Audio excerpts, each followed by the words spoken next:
인문 대마왕 안치홍의 고전 뽀개기.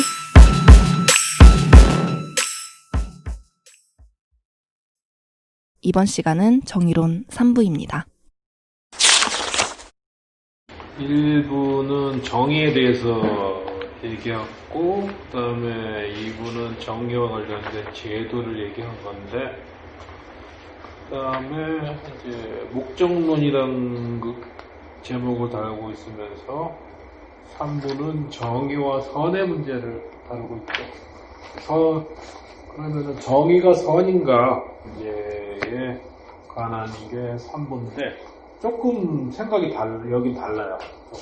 발제에서 봤듯이 선이라는 거는 뭐 영어로 하면 굿이고, 우리가 그냥 직관적으로 갖고 있는 선에 관한 생각하고 조금 다를 수 있는데 좋은 거죠. 선이야말로 공리주의적으로 해석이 될 수도 있는데, 선을 해석하는 방법도 여러 가지가 있을 거라고. 이 책에서는 선을 뭐라고 정의했어? 합리성이라고 얘기했어요. 합리성이라고 얘기를 했고, 이 책에서는 선이라는 게 합리적인 인생 계획의 성공적인 수행이라고 얘기했죠. 그죠? 그 어떻게 공리주의적인 설명 같기도 해요. 그죠? 선에 대한 설명. 정의로, 그러니까 이 양반은 계약론적인 정의관을 갖고 있고, 계약론적인 정의관을 갖고 있는데, 선에 관한 생각은 이렇게 합리적인 인생 계약의 성공적인 수행이라고 정의한 거를 보면은, 뭐 약간 공리적인 느낌도 들고, 그렇죠? 근데 이 두 가지가 정의와 선이 일치할 것이냐 하는 게, 일단 일치해야 되잖아요. 네?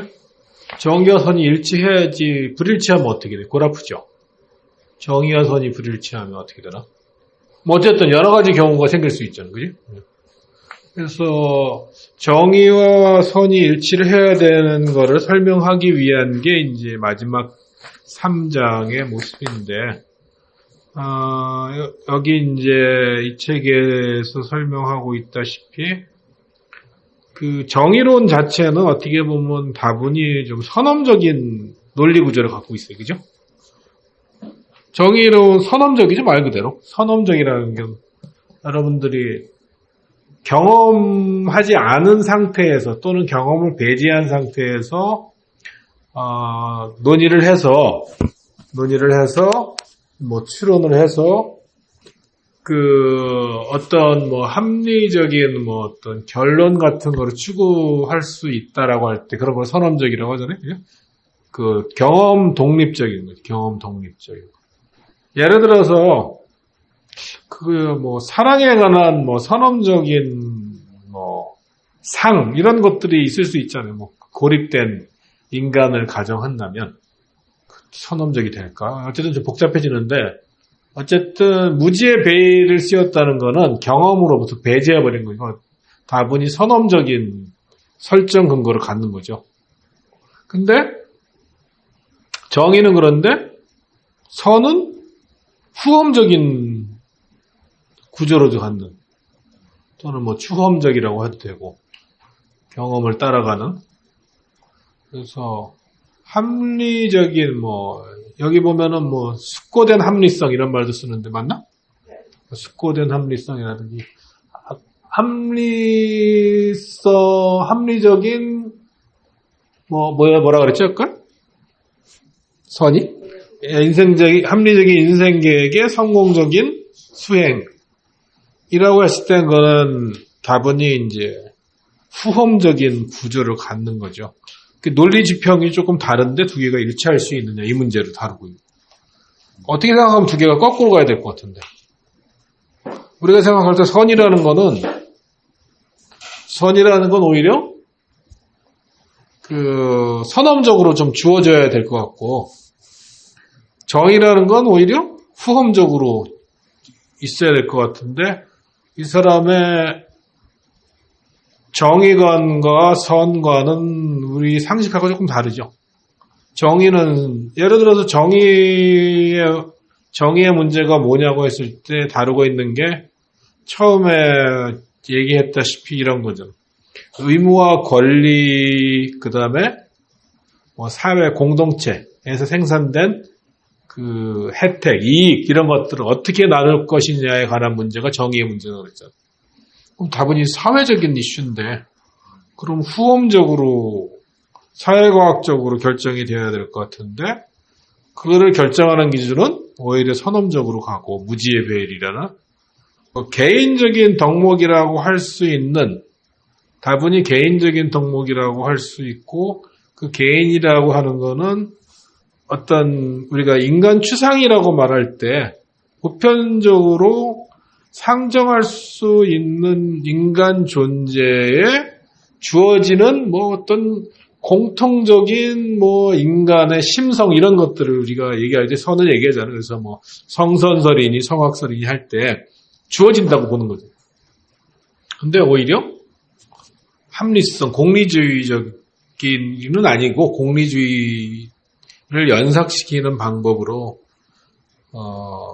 설명을 하고 있죠. 그래서 조금 그게 생소할 수 있는데 이 사람 논리는 논리적으로 정의라는 것들이 그 선언적으로 구축되고 나면 그것들이 선언적으로 구축된다는 거는 아까 말했던 대로 선언적이라는 거는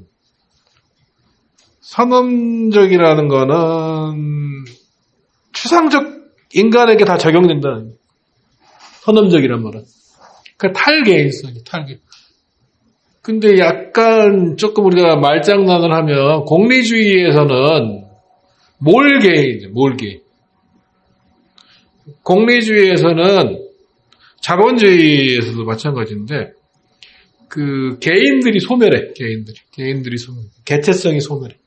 개체성이 소멸하고 여기 뭐 취업학 개론에서 나오다시피 취업 시장에서는 개체성이 소멸하고 취업 지망생 1, 2, 3, 4만 존재할 거예요. 그러니까 몰 개인성이 있다면은 선험적인 정의관에서는 탈 개인성이 있다고 봐야죠.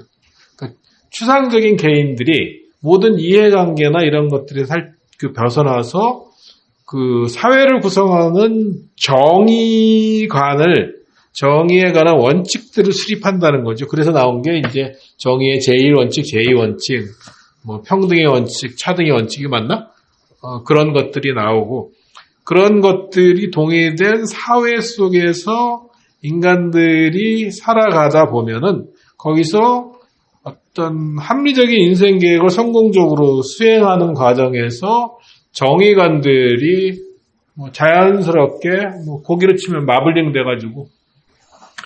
돼가지고 그 선이라는 게 개개인에게 그 마치 생득적인 개념적으로 공유가 되면서 정의와 조화를 이루게 된다. 뭐 이렇게 보는 건데. 그러니까 이 사람은 정의를 먼저 선언적으로 설명하고 굳이 따지면 정의를 먼저 선언적으로 주어진 것으로 보는 거예요. 정의를 먼저 주어진 것으로 보고 선은 추구되는 것으로 본 거죠. 그러면은 선들이 추구되는 방식은 사회 공동체를 구성하는 규칙 같은 것들이 정의롭게, 그러니까 여기서 말하는 무슨 사회지? 질서정연한 사회에서는 그렇게 무지의 베일을 내린 상태에서 형성된 정의관이 작동을 한다면 거기서 개인들이 합리된 수코성을 가지고 자신의 우리가 선에 관해서 여러 가지 설명이 있지만 선은 행복이다 이런 얘기도 있거든. 그런 것들을 추구하다 보면은 전체로서의 정의와 일치할 수밖에 없다라고 보는 거죠.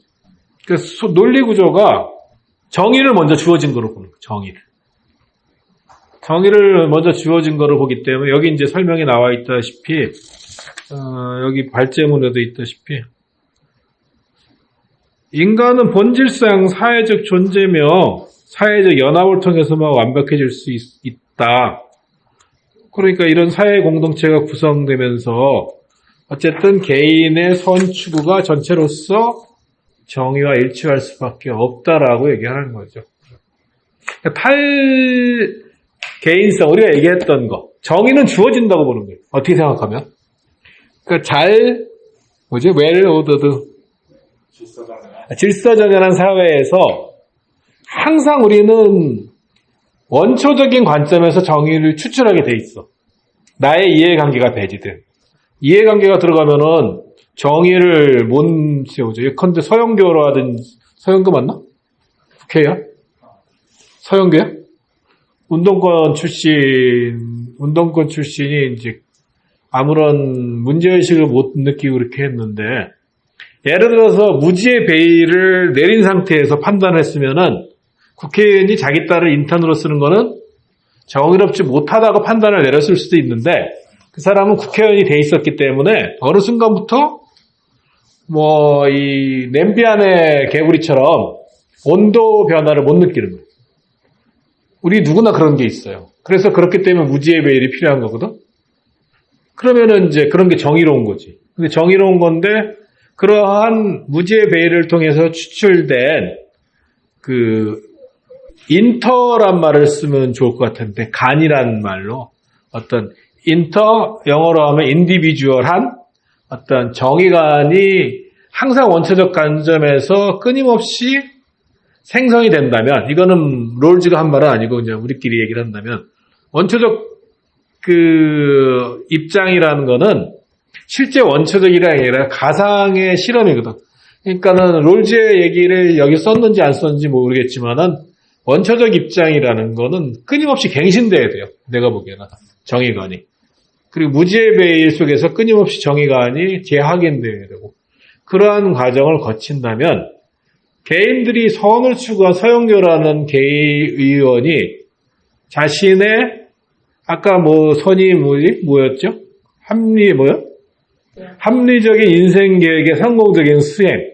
자기 딸애를 로스쿨에 보내고 이런 것들이 합리적인 인생 계획의 성공적인 수행으로서 볼 수 있잖아. 그 사람 입장에서. 그지? 서영교 의원 입장에서는 합리적인 인생 계획의 성공적인 수행이라고 했는데 그게 정의관하고 충돌해버립니다. 숙고된 합리적인 well ordered society는 well ordered society가 질서정연한 사회. 질서정연한 사회에서는 우리가 원초적 감정에서 정의의 원칙이 재차 확인된다면 개인들은 어떤 숙고된 합리성을 추구하는 가운데 그러한 것들을 끊임없이 각성하고 간주관적으로 인디비주얼하게 그러한 정의관이 숙고된 합리성이 작동하는 과정에서 그러한 정의관이 어떤 판단의 기제로 작용할 수 있다는 거죠. 그건 사회적으로 후천적으로 정의관은 선천적으로 주어지는데 선이라는 거는 후천적으로 주어진다. 이 논리를 쫓아가면. 그러면은 서영교 씨 같은 경우에는 합리적인 인생 계획을 성공적으로 추진하는 게 아니죠. 거기에는 뭐가 부족한 거예요? 숙고가 부족한 거예요. 숙고. 그리고 그 사람은 정의에 대한 생각이 없는 거죠. 그러니까 책임 있는 구성원으로서 역할을 못하고. 그러니까 일국의 국회의원이라고 생각하는 사람이 그 사람은 선의 관점만 있는 거예요. 합리적인 인생 계획을 성공적으로 수행하는 거에만 관심이 있지 이 사회의 정의라든지 원초적 감정에서 끊임없이 리니얼하는 그러한 어떤 정의에 관한 문제에서는 그 사람은 무지의 베일이 아니라 그냥 그래서 이 두 가지가 일치할 수 있다고 보는 거예요. 일치할 수 있다고 주장하는 건데 논리 구조는 그런 거예요. 논리 구조는 그런 거고 이제 이 양반이 이제 몇 가지 이제 해명을 하는 것들이 있죠. 이제 그렇게 되면은 우리가 언제 한번 생각했듯이 이게 이 책들에 보면은 이런 얘기들이 나오죠. 이 계약론이라는 게 개인주의적 학설이 아니냐라고 이제 반론이 있을 수 있다는 건데 말했다시피 인디비주얼한 그런 과정을 통해서 개인론은 극복할 수 있다고 보는 게 이제 반론이고, 그리고 이제 여기서 또 당사자들에게 윤리적 동기를 부여하기를 피했다라고 하는 것들은 우리가 어떻게 보면은 부여했다고 볼 수도 있는데, 그 모형 자체는 계약론의 모형을 취하거든요. 근데 그게 사실은 무지의 배이 속에서 정의의 원칙을 도출하는 것 자체는 사실은 윤리적 동기를 설정하는 거나 다름이 없다고 볼 수도 있죠. 근데 그걸 설명하기 위해서 저걸 하고 있는 거니까. 그래서 마지막에는 결국은 이제 선과 정의가 일치한다. 물론 그것은 질서정연한 사회에서라는 전제가 되겠죠. 그리고 이제 그 개개인들이 의미 있게 합리성을 추구하고, 그다음에 무지의 배의를 통해서 도출된 정의관이 공동체란 말이 적합하지 않으면 사회에 적절하게 공유되는 가운데라고 해야겠죠. 그래서 정리하면은 잘 정돈된 질서정연한 사회는 원초적 입장, 즉 무지의 배일이 내려진 가운데 설정된 정의의 원칙들이 개인들이 숙고된 합리성을 통해 개별적인 선을 추구하는 그런 과정에서도 관철될 수 있다라고 이 사람은 희망하는 거죠. 그래서 일단은 윤리학이 아니고 이 사람 정의학이죠. 정의로. 정의에 대한 얘기를 한 거고, 그 다음에 정의를 뒷받침하기 위해서 이제 맨 마지막에 선에 관한 얘기를 하고, 옳고 좋고 나쁨에 대해서 그렇게 얘기를 한 거고. 그리고 이게 이제 흔히 갖고 있는 공리주의도 개인적인 입장이라고 볼 수 있고, 계약론도 개인주의적인 입장이라고 볼 수 있고, 이제 개인주의를 이제 벗어나서 이제 공동체의 선이라든지 목적을 중시하는 그런 입장이 있을 수 있잖아요.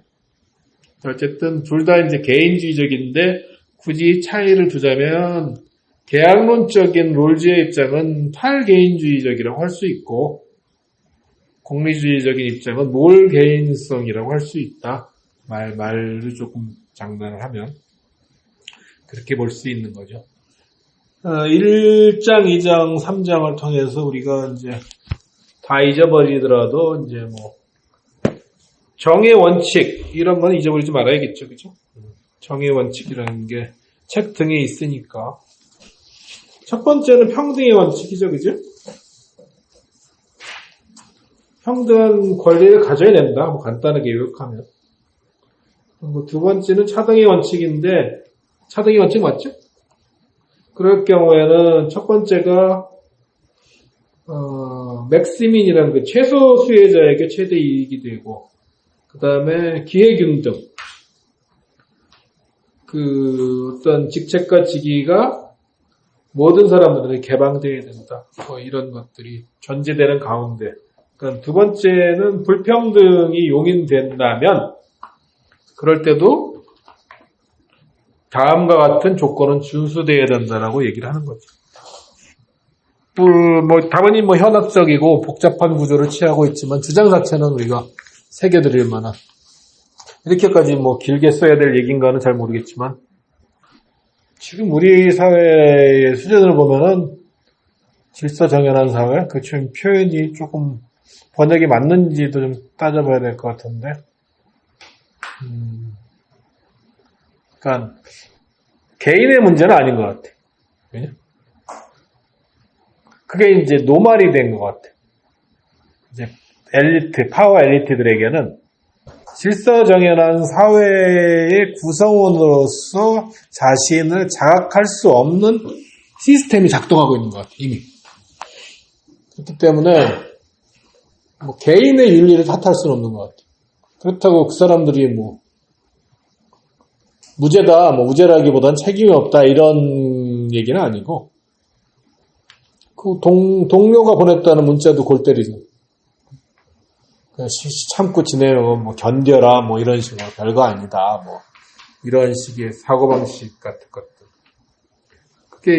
그게 이제 국회의원들이 갖고 있는 선출직 공무원들이 갖고 있는 생각이라고 한다면 우리 사회의 기득권들이 갖고 있는 생각들은 더 엄청날 수 있죠. 그러니까 정의가 작동하지 않는 사회라고 봐야죠, 이미. 그러니까 정의가 작동하지 않는 사회라고 한다면 개인의 윤리의식이 무너진 게 어떻게 보면 정상적이라고 볼 수 있죠. 물론 말은 하지만 그게 옮겨지지 않는 이유는 다른 의미에서 well-ordered society이기 때문에 하이어라키 계층 구조에서 상위 피라미드의 맨 위에 있는 사람들이 전체 피라미드를 효과적으로 통제할 수 있고 그리고 그 피라미드가 안정적으로 작동하고 있다고 볼 때 그럴 경우에 그런 식의 반응이 있을 수 있죠. 그러면은 환부만 조금씩 도려내면 되는 거예요. 정의가 공유되지 않는 사회니까 정의가 공유되지 않는 사회에서 개인들의 합리적인 인생 계획에 의한 합리적인 인생 계획의 성공적인 수행은 때로 정의롭지 못한 결과로 때로가 아니라 대체로 이어질 확률이 높아지는 거죠. 그런 사회는. 그래서 여기서 전제하는 거는 well-ordered society. well-ordered society에서 개인이 합리적인 인생 계획을 성공적으로 추진했을 때 전체로서 정의가 실현될 수 있다. 그리고 우리는 반대로 그런 사회, 개인들이 자신의 합리적인 인생 계획을 물론 숙고를 통해서 성공적으로 수행했을 때 전체로서 정의관에 어긋나지 않을 수 있는 사회에 살 수 있게 되어야 된다라고 볼 수 있는 거예요. 근데 우리 사회는 대체로 그렇지 않다. 대체로하기보다는 너무나 명백하게 그렇지 않다. 그럼 대안적인 사회가 지구상에 존재하느냐? 우리보다 나은 사회는 많이 보일 거다. 하다 보면. 정도 개발된 선진 국가 가운데 우리 정도로 심하게 불일치가 일어나는 나라는 많지 않을 것이다. 개인 사회 구성원 개개인의 머릿속에 선과 정의가 불일치하는 것은 우리처럼 심하지는 않을 거다. 라고 볼 수 있죠.